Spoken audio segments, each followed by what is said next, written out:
Boa noite a todos. Uma alegria imensa estar aqui nessa casa, de verdade. Depois de um tempo, acho que eu estava conversando com os amigos aí, acho que no segundo semestre não estive por aqui. Sempre que eu venho aqui é uma alegria muito grande, meu coração se alegra demais, né? E hoje a gente vai conversar bastante sobre a vida. A morte está escrito lá, mas a gente vai falar sobre a vida. Essa é a verdade. Falar muito sobre a vida. E eu vou tomar a liberdade de compartilhar com vocês uma experiência muito pessoal. Quero que vocês me permitam fazer isso, porque eu vou poder ilustrar um pouco uma vivência que eu tive. Meu pai desencarnou no dia 11 de julho do ano passado. E muito daquilo que eu falo vem das reflexões que eu faço, que eu fiz, desse evento, dos últimos anos em que ele esteve com Parkinson. Acho que alguns já escutaram contar essa história, numa instituição de longa permanência em Campo Alegre. Conheceu o seu Udo, que alguns da casa aqui, né, conhecem, trabalhador. Eu lembrei muito do seu Udo hoje, quando cheguei aqui. Esse irmão possivelmente está aqui com a gente. Ele acolheu muito meu pai lá, né? Seu Udo também conversamos, demos passe nele lá. E ele ia com meu pai rezar, olha só que bonito, né? E eu lembro um pouco antes do seu Udo desencarnar, ele falar para meu pai, eu vou na frente, te espero lá. Olha só, né? E no dia que o pai desencarnou, foi numa segunda-feira, nós recebemos muitas mensagens, né? Natural isso. E uma mensagem nós recebemos do irmão André. Eu não sei se ele recorda disso, ele mandou uma mensagem. E é uma mensagem peculiar, em que ele dizia assim, irmão Luiz, é hora do testemunho. É hora do testemunho. Essas foram as palavras dele para nós, né? Falar sobre a morte é falar sobre a vida. Por quê? Porque para o espírito que somos nós, somente existe vida. Para o espírito que somos nós, somente existe vida. Nosso lar não é aqui, nosso lar é lá. Nós tivemos a oportunidade de falar lá no velório do corpo do pai. Falar do quê? Falar da doutrina espírita, que nos acolhe, que nos esclarece. Falar daquele momento e falar isso, a gente está aqui para celebrar a vida. É um momento em que a vida nos convida ao testemunho, a validarmos o nosso entendimento desse momento. Ah, Luiz, mas tu não chorou? Diversas vezes. Chorei de saudades, ainda me emociono muitas vezes quando vou a Campo Alegre e me pego dizendo, poxa, se o pai estivesse aqui eu ia perguntar isso para ele. Pô, pai, como é que eu resolvo essas coisas, né? Ele tinha muita história para contar. Mas eu lembro, nessas histórias que ele contava, da saudade imensa que ele sentia daqueles que já haviam partido. Dos pais dele, dos primos, dos irmãos, dos tios, ele sentia muitas saudades. E esse momento da morte do corpo físico, que é uma certeza da vida. Uma certeza da vida. Acreditemos nós no que nós quisermos. Um dia esse corpo aqui vai ficar para trás. Vai ficar para trás. E o entendimento que a gente tem da vida, o entendimento que a gente tem de Deus, com a sua bondade, com a sua justiça, com o seu amor, nos envolvendo em todos os instantes da nossa jornada, ele deve estar presente também nesse momento. Para que nos acolha, para que nos acalme, para que nos traga lucidez para entendermos aquele momento. Então, claro, a emoção presente lá, nós tivemos a oportunidade de falar na segunda tarde, quando estava num grupo mais reduzido, a família, falamos sobre isso. Era um momento em que o pai terminava a jornada dele aqui, depois de 2 anos lutando com o Parkinson. Então, uma das coisas que nós falamos textualmente é assim, a dor física acabou. A dor física é uma experiência necessária, mundo de provas e expiações, né? O pai não passou por aquilo por acaso. Meu pai não era um santo assim como eu não sou, a maioria de nós não somos. Temos dificuldades, temos virtudes. Então aquela experiência provavelmente expiatória e provatória também, não só para ele, para todos nós que estávamos ao redor, vem como um processo educativo. Educação, não é punição, não é Deus nos abandonando. Deus, por que me permite? Permite porque é um processo de educação. A preocupação de Deus não é com o corpo físico, é com o espírito, com o aprendizado, com o crescimento, com a evolução do espírito. Felizmente eu chego nesse processo junto com meu pai, nessa jornada final. Ele desencarnou com 84 anos, com o amor presente. Eu não tinha reajuste afetivo com meu pai naquele momento final. Eu não tinha necessidade de desenvolver laço de afeto. Eles já estavam presentes. Eu precisava vivenciar esses laços. Fazer o amor, estar presente, o amor em movimento. Falamos sobre isso lá, né? Não sobre esse momento de eu falar com meu pai, né? Mas falamos sobre que a dor havia cessado. E também que do lado de cá saudades nos apertavam o coração, mas do lado de lá da vida, por mais difícil que seja de a gente lembrar disso, é um momento de reencontros. É um momento de felicidade. Eu fico imaginando a emoção do meu pai ao reencontrar o irmão, ao reencontrar os avós, ao reencontrar os pais, reencontrar aqueles que têm condições de estar lá e que viriam ao encontro dele sabedores que ele estava voltando para casa, como aquele que prepara a casa para receber o ente querido que volta, assim como nós todos voltaremos um dia. Mas essa certeza da continuidade da vida, a doutrina espírita nos traz. E esse entendimento é muito consolador. O túmulo do corpo não é o fim da vida, porque para o espírito a morte não existe. É o fim dessa experiência na matéria. Mas um dia mais à frente todos nós estaremos juntos novamente. Curioso, uma amiga me procurou depois, alguns dias, trazendo seu carinho, seu acolhimento, e ela me disse assim: Luiz, sonhei com você. Você estava inconformado com a morte de seu pai. Eu imediatamente disse a ela: não era eu.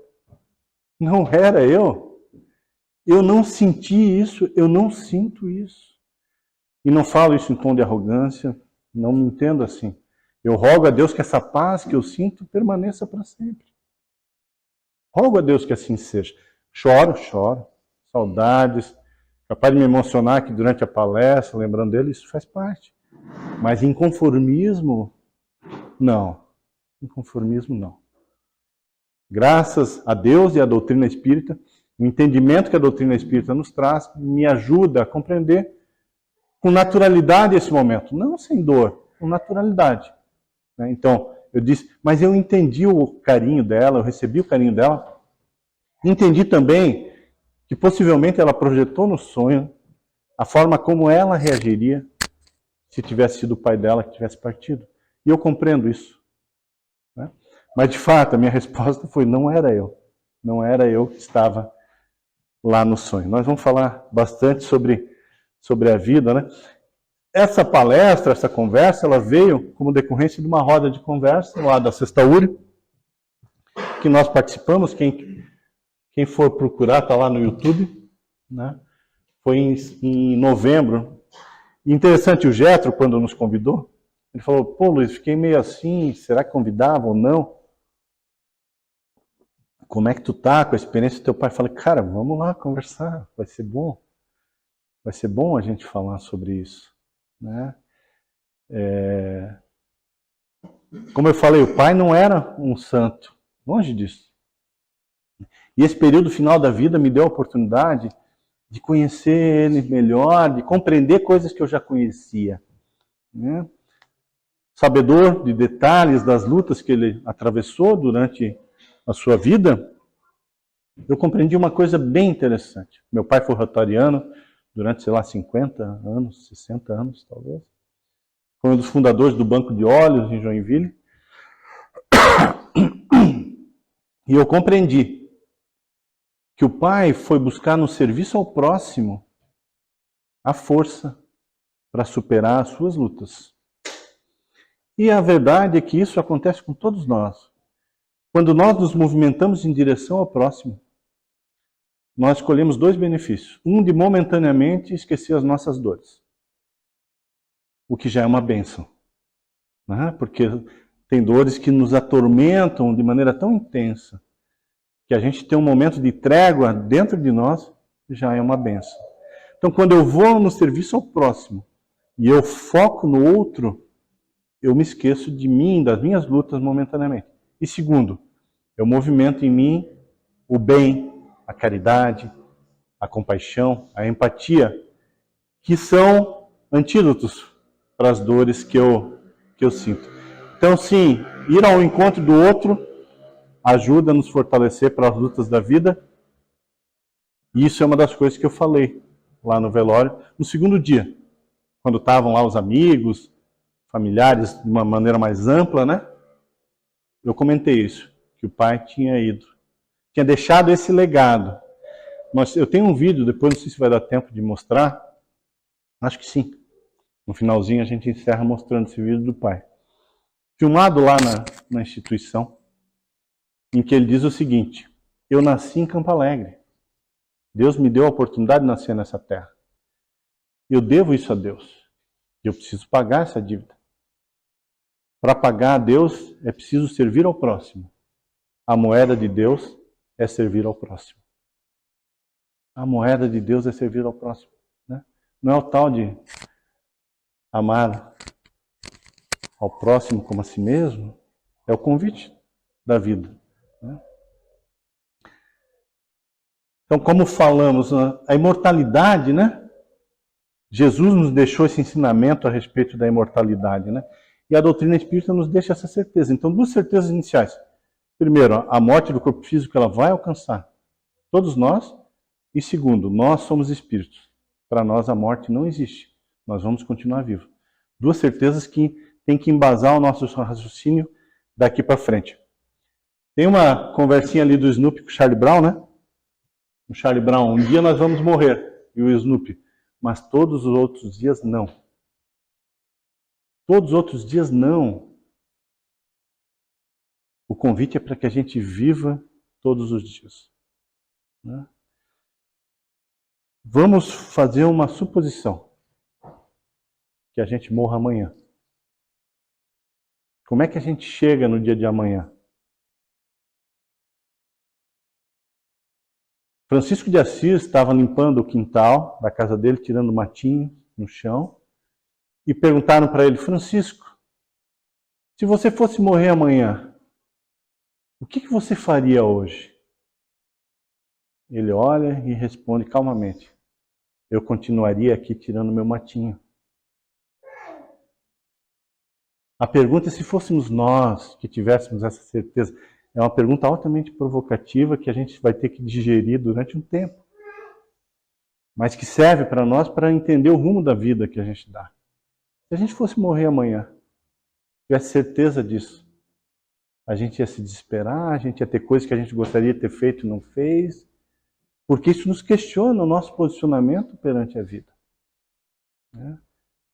O posicionamento integral é aquele do Francisco de Assis, que quando questionado disse: eu continuaria aqui tirando matinho.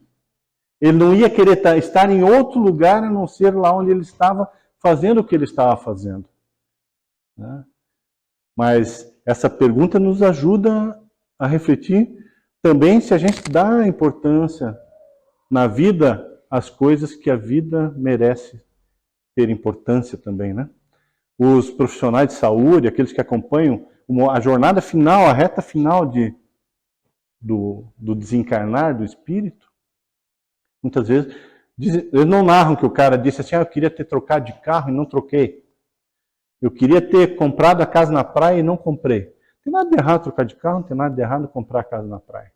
Mas o que ele narra lá, esses profissionais, é que a pessoa nesse momento, ela se volta para os valores da vida. E daí ela se pergunta, poxa, eu queria ter feito as pazes e não fiz. Eu queria ter pedido perdão e não pedi. Eu queria ter dito que eu amava e não disse. São essas coisas que no momento final o espírito se volta e olha elas. Né? O bom é que a gente, dificilmente todos nós vamos morrer amanhã. O bom é que a gente tem tempo de refletir sobre isso e nos colocar em marcha, né? Nos colocar em marcha. Se a gente quer dizer para alguém que ama, pô, diz hoje. Surpreende essa pessoa. Tem uma moça que eu sigo lá no Instagram que ela faz exatamente isso. Não sei o nome dela, agora não lembro, então não vou fazer propaganda. Mas ela chega assim, tem alguém que você gostaria de ligar agora e dizer que ama? E geralmente são adolescentes. E as pessoas aceitam, como pelo menos que ela mostra, aceitaram o convite. Né? E ligam para a mãe, ligam para a avó, e ligam para o pai, e dizem, oi pai, tudo bem? Como é que tá? Não, estou só ligando para dizer que te amo. E alguns que dizem, onde tu tá? Aconteceu alguma coisa? De assustados que ficam, né? Não, mas aconteceu alguma coisa, eu vou ir te buscar. Está precisando de ajuda? Né? Por quê? Porque a gente não... O sentimento estava lá, mas a gente... Demonstrar ele é tão bom demonstrar. Tem gente... A linguagem do amor é diferente, né? Tem gente que não precisa ouvir, mas tem gente que precisa. Tem gente que precisa sentir que a gente ama, né? E a gente sabendo como é o outro, demonstrar para o outro o nosso amor é rico, né? É precioso a gente fazer esse movimento. Uma outra provocação que eu ia fazer antes é assim, falei do Pai, dos reencontros no mundo espiritual. Se a gente desencarnasse hoje, a gente tivesse que escolher uma pessoa para estar lá para nos receber. Alguém que ia nos fazer ficar feliz, que ia nos trazer paz, que ia nos trazer confiança. Não precisa dizer para mim, digo para vocês, quem seria essa pessoa? A minha era minha avó materna até então. Agora está o meu pai lá, já estou meio dividido. Vamos ver, qualquer um dos dois já está valendo. Né? Mas, cara, quando a gente olhar para a morte, a gente olhar com o olhar da vida. O olhar da vida, com essa segurança de que a gente vai voltar para casa. Que ninguém fique aqui mais tempo do que precisa. O Evangelho tem uma frase bastante provocativa em que ele diz, se fosse um homem de bem, teria morrido. Quando a gente encontra essa frase no Evangelho, a primeira vez a gente se assusta. Como assim? Né? Porque às vezes a gente vê uma desgraça acontecendo e já né? Porra, pessoa tão boa, né? O ruim não morre. O vaso ruim não quebra, não é essa frase? E o Evangelho diz o contrário, se fosse um homem de bem, teria morrido. Por quê? Porque a gente está aqui de passagem. É um mundo de aflições, como Jesus nos diz. No mundo tereis aflições. A gente não vem de férias. A gente vem... As aflições, elas são esse instrumento, é a dor amiga, que vem trabalhar, vem remexer dentro da gente, para a gente refletir. Ela não vem para nos machucar. Né? Eu já usei aqui outra vez um comparativo de um cachorro, né? Andando atrás de um rebanho, o cara que toca o gado com a vaca, com as vacas, lá ele no cavalo e o cachorro latindo. Quando uma vaca se desgarra, quem vai atrás da vaca é o cachorro. Ele vai latindo, ele não vai lá para morder, para machucar a vaca. A dor na nossa vida é esse cachorro. Que vai lá latir, nos chamar, nos convidar a uma reflexão, a um rumo. A dor tem esse instrumento na nossa vida. Mas Luiz é Deus bom, justo, amoroso. É Ele que tem que nos consolar. Mas quando a gente vai a Ele, pedindo força, sim, pedindo, me ajuda, né? Está pesado aqui, mas eu sei, Pai, que Tu me ama. Se chegou agora, me ajuda a entender o que eu preciso aprender. Me consola. Mas com esse espírito, não com o espírito de quem se sente injustiçado, de quem se sente vítima da vida. Às vezes a gente cai nessa armadilha, a gente tem que sair dela logo, porque ela dificulta o nosso entendimento das coisas. E como é que a gente sai dela? Voltando a Deus. Não ao Luiz Adriano, voltando a Deus. entregando a Ele as nossas dores, pedindo para que Ele nos console, mas com confiança de quem vai ser envolvido nesse amor que Ele tanto nos oferece, né? Então, o que o Espiritismo fala sobre o medo da morte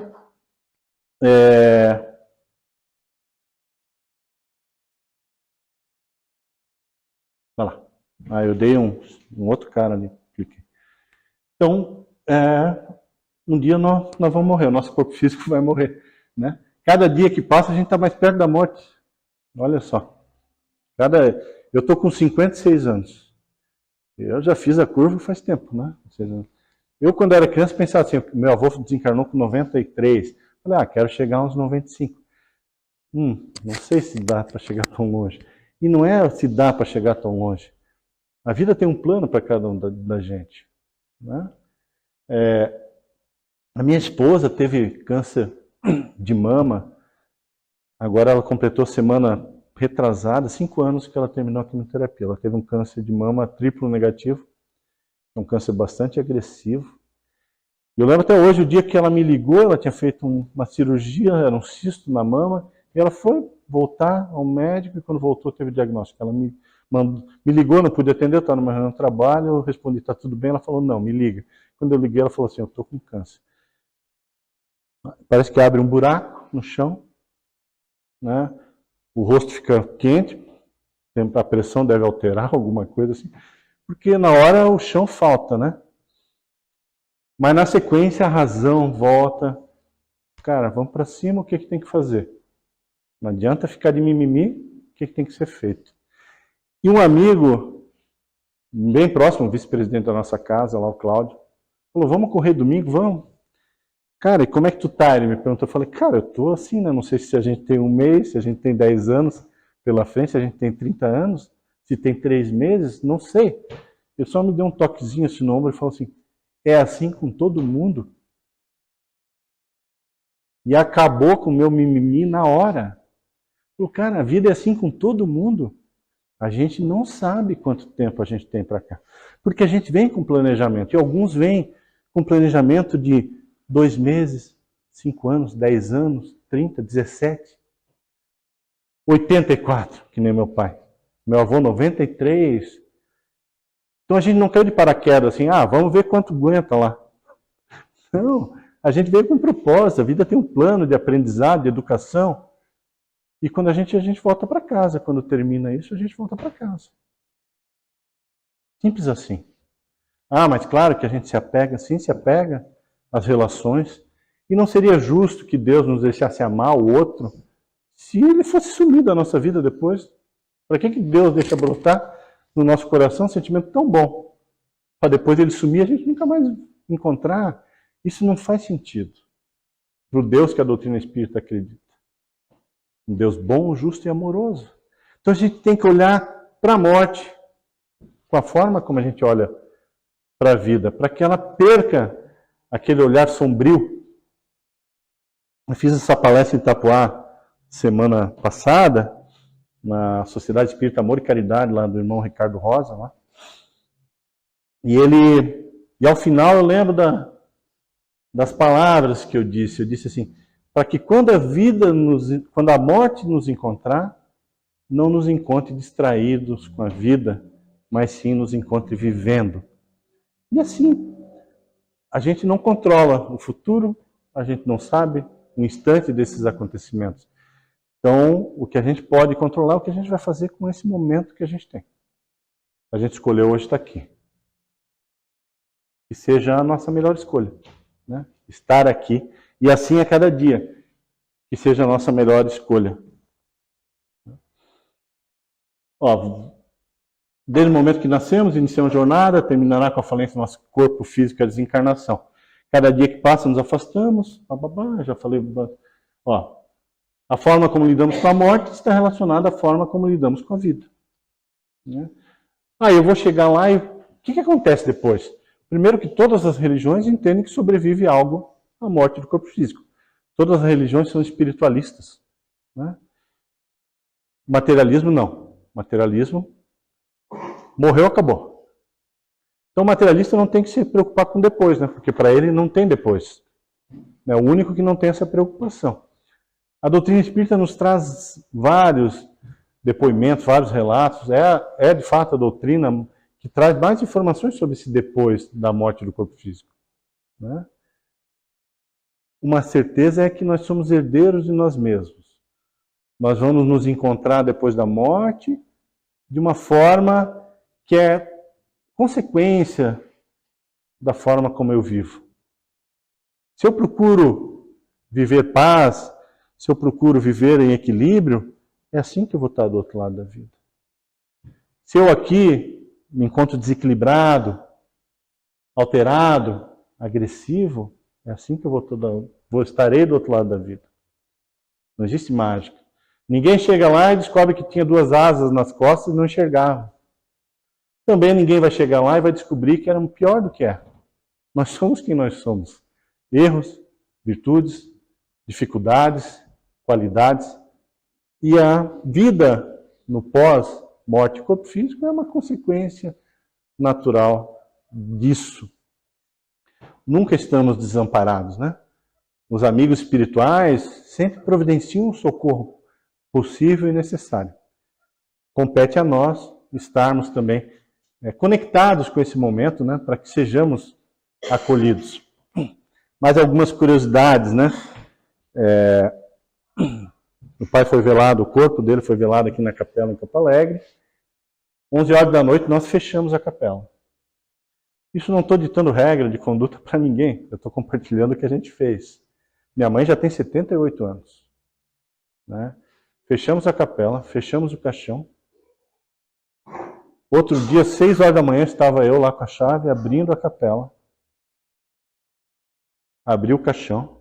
Eu que quando era criança, dormia no sótão da casa, com um olho aberto e outro fechado. Assim. Lembrava do meu avô que já tinha desencarnado, e rezava a Deus pedindo, vô, não aparece para mim, pelo amor de Deus. O senhor vai me matar de susto, vô, não faz isso. E às vezes aquela certeza que virar de costas que estava lá, não tem ninguém. Graças a Deus. Estava lá eu, 6 horas da manhã, abrindo a capela, abrindo o caixão, varrendo o chão, colocando o CD do Momento Espírita para tocar, tocou o velório todo, fazendo um café, sentando sozinho e usufruindo daquela paz enorme que eu senti naquele ambiente. Então, fechamos a capela. Como a gente já vê várias pessoas fazendo hoje em dia, principalmente em Joinville, a gente vê muito isso, até por uma questão de segurança em alguns momentos. Mas, novamente, não existe regra. Às vezes vem alguém de fora, que vai chegar de madrugada, a família é grande, enfim, cada um decide e está tudo certo. Cada um tem que fazer aquilo que vai lhe dar paz nesse momento. Então, se quer cremar, crema. Se quer enterrar o corpo, respeitando o desejo do meu pai, o corpo dele foi enterrado. Sabia que o desejo dele era esse. Né? Eu quero ser cremado, está tudo certo. Cada um vai, se puder escolher, deixar claro como quer ser conduzido, já deixa isso resolvido. Um problema menos para a família. Né? Eu lembro que o pai tinha o prever, ele falava assim, ó, pega o caixão do prever. Não escolhe outro. Quando o cara falou assim, eu quero o caixão do prever.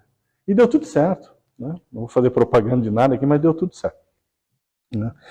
Então fizemos também essa questão. E tem coisas que são muito, muito interessantes nessa passagem do pai. Né? Ele deixou algumas coisas silenciosas, assim, né? Coisas que a gente não sabia. A gente abriu a palavra lá para alguns depoimentos.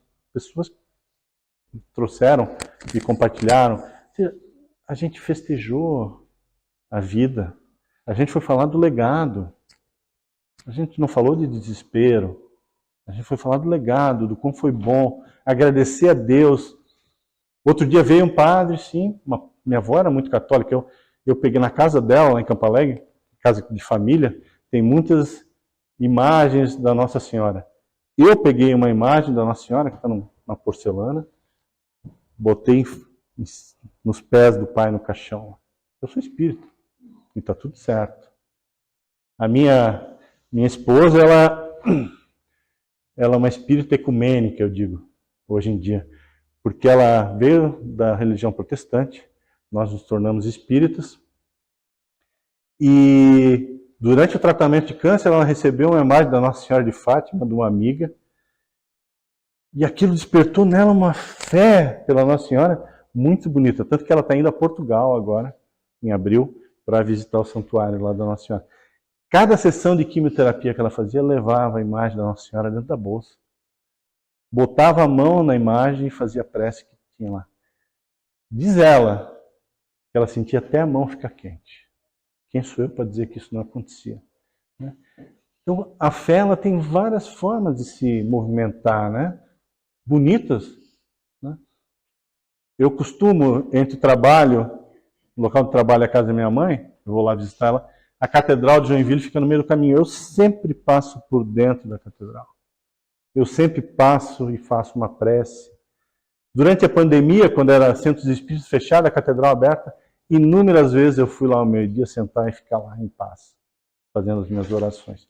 E admirando a beleza da fé dos irmãos católicos. Eu só saí meio correndo um dia que começou um terço meio grande. Aí eu falei, deixa eu fugir rapidinho aqui, porque senão eu vou estar engatado nesse troço aqui. E não sei mais fazer isso, né? Então, ali eu falei, opa, deixa eu sair de fininho aqui, tá tudo certo. Mas sentar lá e entender que Deus está presente, que os amigos espirituais estão lá. Isso é beleza da vida, a gente entender essas coisas, né? Então, beleza. Vamos aos poucos compartilhando as coisas. Então, a paz, o equilíbrio que a gente cultiva na vida vai estar presente no momento da partida. Por medo de morrer, esqueceu de viver, né? Isso que a gente não pode falar. Preocupação deixar para trás situações que são temporárias. E aqui tem uma questão, é a posse e o status. Isso é uma perda de tempo gigantesca, assim, né? Total. Porque eu vou morrer, eu vou deixar o carro. Isso é sem sentido mais, né? Mas esse segundo item aqui eu acho que pega bastante, os relacionamentos. Né? Eu tenho 3 filhas. Então, a minha mãe fala assim, vocês não inventem de partir antes de mim. Mãe, né? E meu máximo respeito à situação de cada um, mas quem vivencia a partida de um filho sabe que é uma dor grande. Né? Está dentro desse processo da vida que a gente está comentando aqui, igual. Mas a relação ali é de uma intensidade desproporcional. Mas bonita, se Deus te colocou naquele papel, é porque tu tem a força e a necessidade de lidar com aquele momento, né? Mas então, quando a gente deixa para trás, quando a gente parte, a gente vai deixar para trás os relacionamentos. Mas se eu partir agora, ficou. Claro, eu vou lembrar o carinho, sim, mas eu não vou mais estar presente naquela dinâmica. Eu acho que essa talvez seja o nosso motivo de perturbação maior quando a gente chega no outro lado da vida, a gente querer continuar participando aqui da vida no corpo físico. Né? E já não ter. Mas é nesse momento que uma mão amiga lá, tipo a minha avó, chega para mim, ela me chama de Adriano, ela diz assim, Adriano, fica tranquilo, vai ficar tudo bem. Vem comigo que vai dar tudo certo. Né? Talvez a gente ter esse consolo naquele momento é o que vai nos dar força para enfrentar esse desafio. A base da doutrina está alicerçada no entendimento a respeito de Deus, a gente falou bastante disso. Né? A doutrina espírita não deixa mais a gente entender a vida sem entender essa perfeição, esse amor, essa justiça de Deus presente em todos os acontecimentos. Né? Então, bom, justo e amoroso. Sendo assim, nosso olhar sobre a morte tem de ser lançado com esse entendimento. Lei natural da vida, conectada com essas leis perfeitas do Criador. Somos espíritos, falando sobre isso. Estamos numa jornada evolutiva rumo à perfeição, então as experiências que a gente vive aqui estão conectadas com isso. A dor não é um castigo, a dor é um processo educativo. A gente gosta de dor? Não. A gente gosta de sofrer? Sofrer é uma escolha. A dor é o estímulo. O sofrimento é a forma como a gente vive aquele estímulo. Eu posso agir nisso. Eu posso decidir não sofrer mais. Fazer força para isso, buscar entendimento, buscar maneiras de me reconstruir. Porque no fundo é isso que a vida está convidando. Quando a dor nos visita como estímulo, a vida está convidando a isso. Ela primeiro dá aquela chacoalhada, né, no copo que tinha um pouquinho de lama no fundo, a água fica turva, ela está convidando a gente a se reequilibrar. É isso, não é castigo, não é nada disso. Né? Estamos de passagem, nosso verdadeiro lar é o mundo espiritual, nosso verdadeiro lar é o mundo espiritual. Então entender, dói para a gente quando um familiar parte, dói, mas entender que lá é alegria, lá é reencontro, essa certeza da vida tem que ser consoladora no momento desse. Tem de ser consoladora. Quem partiu não foi jogado ao nada. Está voltando para casa, vai se reencontrar, vai ser acolhido. Aqui já falamos sobre isso. Sobrevivemos, né? Que bom, somos imortais. Levamos conosco nossas conquistas intelectuais e morais, valores do espírito. É isso que vai com a gente, o resto fica para trás. E esse ciclo se repete, né? Até a gente chegar. Então, Jesus já disse, meu reino não é desse mundo. Né? E aqui essa figurinha que eu comentei, ó, a hora de despedida é também encontro. Tem alguém ali que está na cama, desencarnar, aqui os familiares tristes, do lado de lá, os reencontros ao chegar do outro lado da vida. Né? Nós somos, ó, para o espírito somente existe vida. E daí essa frase do Raul Teixeira, morte e vida são questões de contraste, em verdade que existe a vida. No corpo físico e fora do corpo físico. Por causa disso, depois da morte, só a vida. Só a vida. Depois da morte, só a vida. É o nosso retorno para casa. E aqui, essa frase eu encontrei como sendo do Pablo Neruda, talvez se a gente for pesquisar, vai encontrar que é de mais umas 3, 4 pessoas. Mas a frase existe, eu conhecia ela e fui buscar. Algum dia, em qualquer parte, em qualquer lugar, indefectivelmente te encontrarás a ti mesmo, e essa, só essa, pode ser a mais feliz ou mais amarga de tuas horas. É esse reencontro conosco mesmo. Né? E depois da morte do corpo físico, a gente vai ter essa realidade de maneira bem intensa. Né? E daí a gente vai ver a frase que está lá no Livro dos Espíritos, na 942. Mas olha só, o tamanho da régua que ele botou lá. Eu falei que não ia mexer muito, mas... A morte não inspira nenhum temor ao justo. A régua lá em cima colocada. Né? Ao justo. Daí ele vai dizer por que não... Porque a fé lhe dá a certeza do futuro. Aí estamos mais ou menos, né? A esperança lhe acena com uma vida melhor. Estamos indo. E a caridade, cuja lei praticou. Olha só. Lhe dá a segurança de que não encontrará no mundo em que vai entrar nenhum ser cujo olhar ele deva temer. E a gente vai chegar lá de boa, podemos encontrar qualquer um, que não vai ter ninguém que vai dizer, tu chegou, tá te esperando aí, vamos conversar. Tipo Bezerra de Menezes, voltando ao mundo espiritual, que quando desperta, é convidado a ir lá na varanda do prédio onde ele estava e abre a porta, tem centenas, milhares de espíritos lá, saudando a chegada dele no mundo espiritual pela caridade que ele vinha praticar. Isso daqui não deve ser motivo de medo para a gente. Deve ser um convite a gente entender que quanto mais a gente se equilibrar perante a vida, quanto menos dor a gente plantar, quanto mais paz a gente colocar no coração das pessoas, na nossa relação com as pessoas, melhor vai ser esse reencontro lá no mundo espiritual.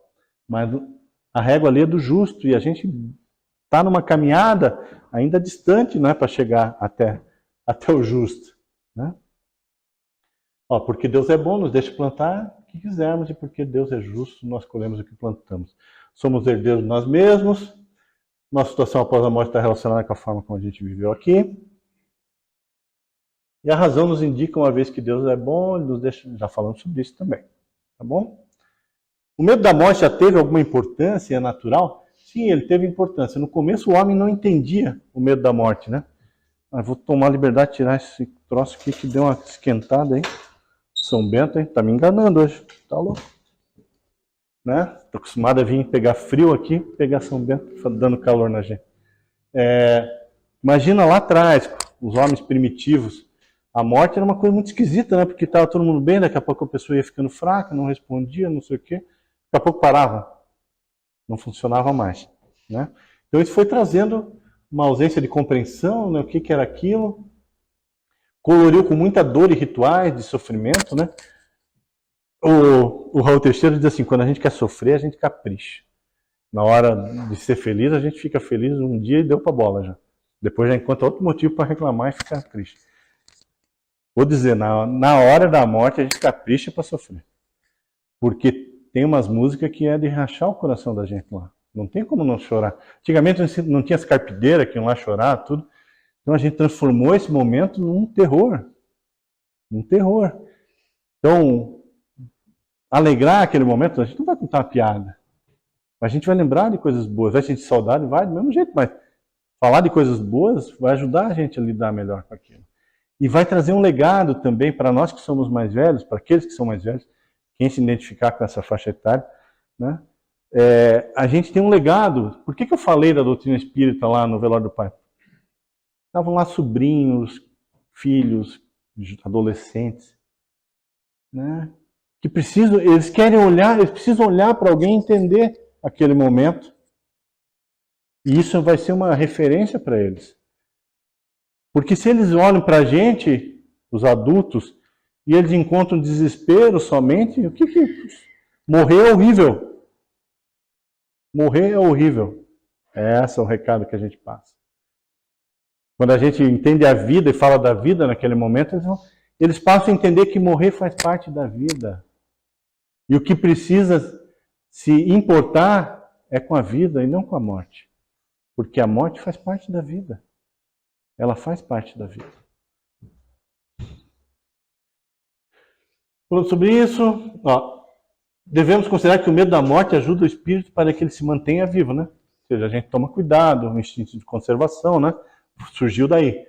Ou seja, não quero morrer. Se morrer é ruim, para de funcionar tudo. Então isso tudo teve um propósito lá na frente, lá atrás. Só que nós estamos num outro momento. A doutrina espírita é a fé raciocinada, um momento de lucidez, para a gente compreender a vida de maneira mais ampla, né?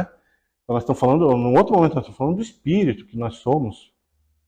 É disso que nós estamos falando aqui. Eu vou acelerar aqui porque eu falei bastante coisa, o tempo correu lá já também. Eu fiz uma pesquisa num grupo de estudos que eu participo, né? E surgiram algumas coisas. O medo de que seja tela em preto. É uma pessoa que está começando na doutrina espírita e está construindo o entendimento da vida ainda, está preocupada com uma visão materialista ainda, né?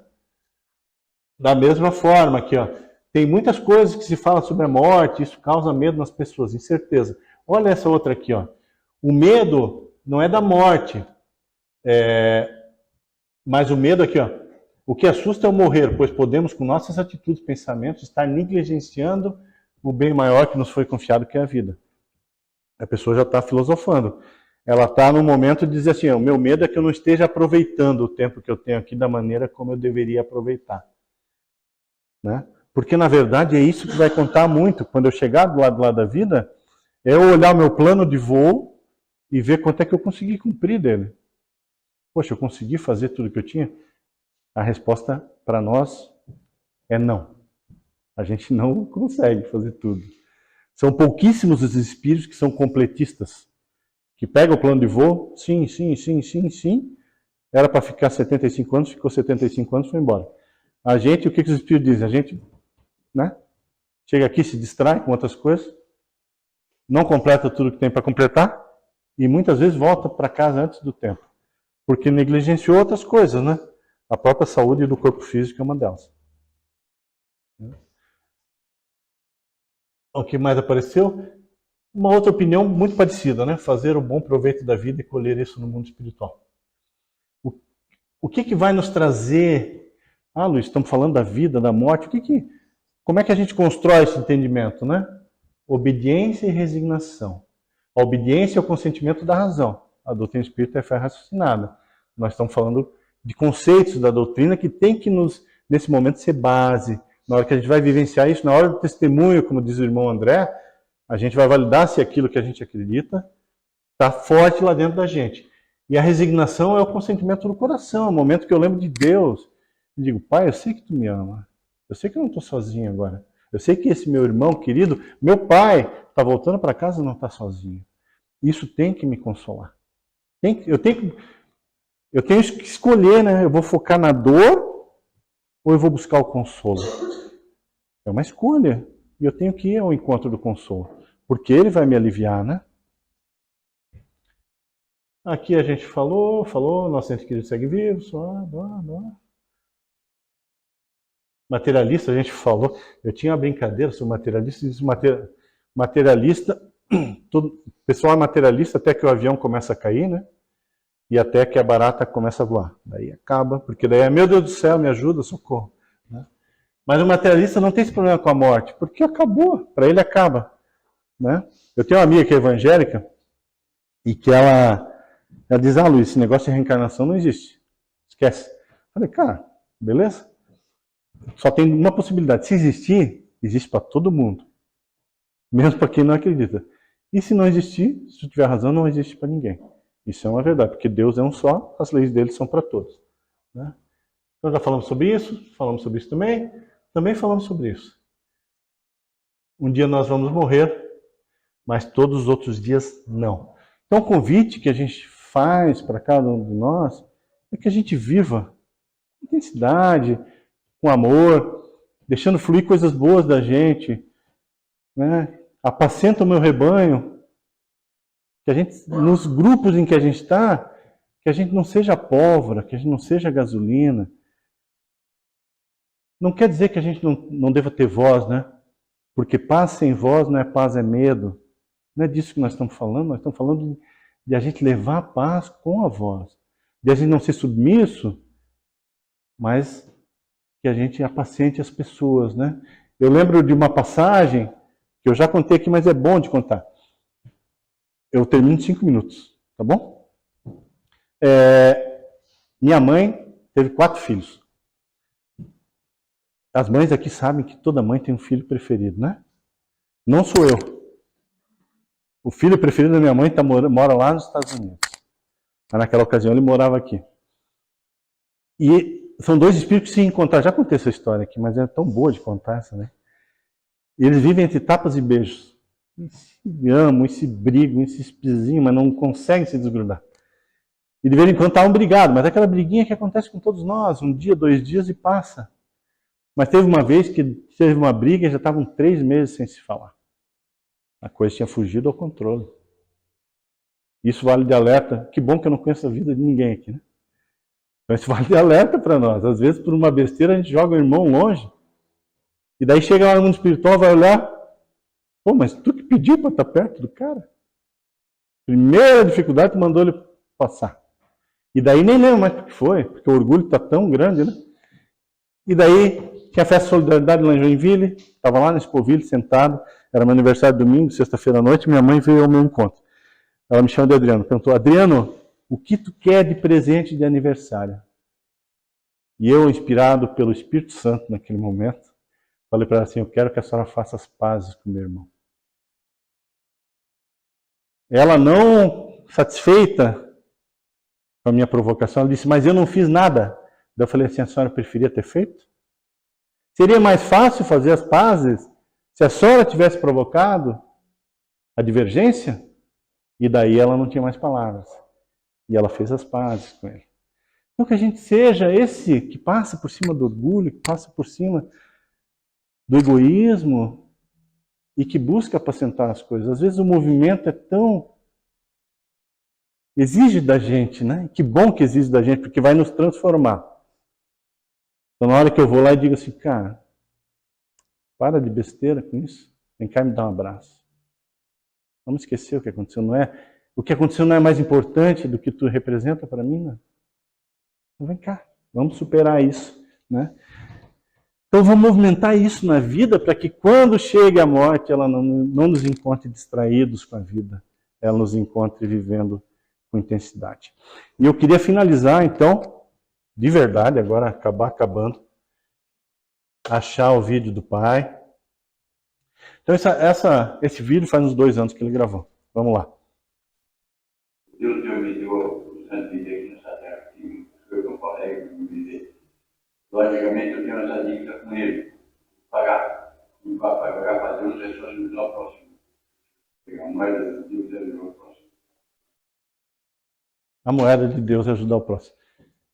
Meus irmãos, eu queria, de fato, que a alegria que eu estou sentindo invada o coração de vocês e que vocês possam voltar com muita paz para o lado de vocês, tá? Um grande abraço, sinta-se abraçados carinhosamente. Obrigado.